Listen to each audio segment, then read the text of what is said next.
I will check one another type of function, that is lambda function. The lambda function is just nothing but a small anonymous function, means function without name. So up till now we have seen various types of function, means we have seen built-in function, we have seen user-defined function. Every time we write a function by using def keyword and then we provide one name to that function. But in case of lambda function, lambda is anonymous function, so there is no name to this function here. So that's why we are not starting this function with def keyword. Instead of that, we are using keyword as a lambda. So lambda is a keyword. Okay, so you can write down lambda function by starting this letter lambda like this. Okay, so lambda is a keyword. Now this lambda function can take any number of arguments but can only have one expression. Means like in lambda function there is only one statement. In lambda function there is only one statement. You can pass any number of arguments. You need to return some value, and lambda function will contain only one statement. So that is what we can say as a aspects of lambda function. See once again here. First of all, lambda is anonymous function. You should start it by using lambda keyword. Next, it can take any number of arguments. Next, it is having only one expression and it will 100% return a value. So see how we can write a lambda function. So this, as we have said, this function starts with keyword lambda, then any number of arguments. So suppose this function is taking 2 arguments right now. So write down arguments by separated by comma, then use colon and write down the expression. So in our case, suppose our expression is x into y. So what this function is returning now? Value of x into y. Okay, so that we can store in one variable, suppose say t. So this is a lambda function. Okay, see once again procedure. Lambda is a keyword.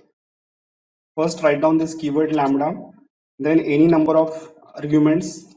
Say suppose 3 arguments are there, then colon, then write down an expression. So suppose our expression is x plus y into t, or x plus y into z. Okay, so this is our expression. Store return value in one variable. This is lambda function. Now check how we can call this function. So while calling this function, say t and pass all the values to this function. We will get answer. So this is how we can define a lambda function. This is how we can call this lambda function. Now we can use shorthand if else in lambda function also. See here.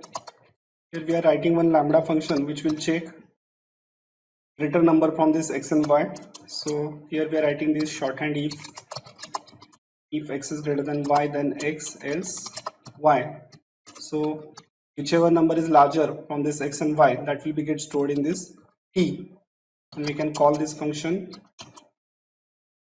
by passing values 30, 40, and you get an answer. So we can use shorthand if else in lambda function because it is valid expression, but we can't go with loops and all that. Okay. Now see, finally we can summarize like this. Lambda function behaves like a regular function. It takes argument, it returns value, but is not bound to any name or identifier. So it's an anonymous function. There is no need to use return statement in a lambda function. It will always return the value obtained by evaluating the lambda expression in Python. Okay.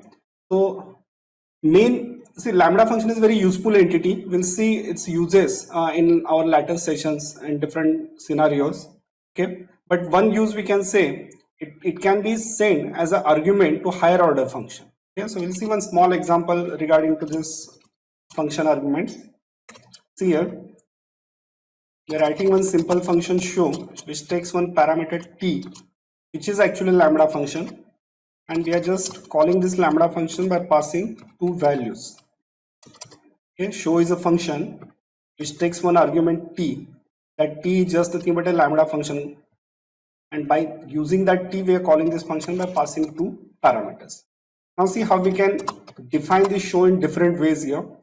So here we are writing this lambda function which takes 2 parameters, and first case we are saying x plus y. We are calling same function, but this time we are changing definition of lambda, x multiplied by y, x divided by y. So see, same show function we are calling with 3 different lambda functions. Okay, in first case for addition, second multiplication, third division. So this is one very smart use of lambda function. That lambda function we can send as an argument to another function, and we can change the definition of one function by using lambda function.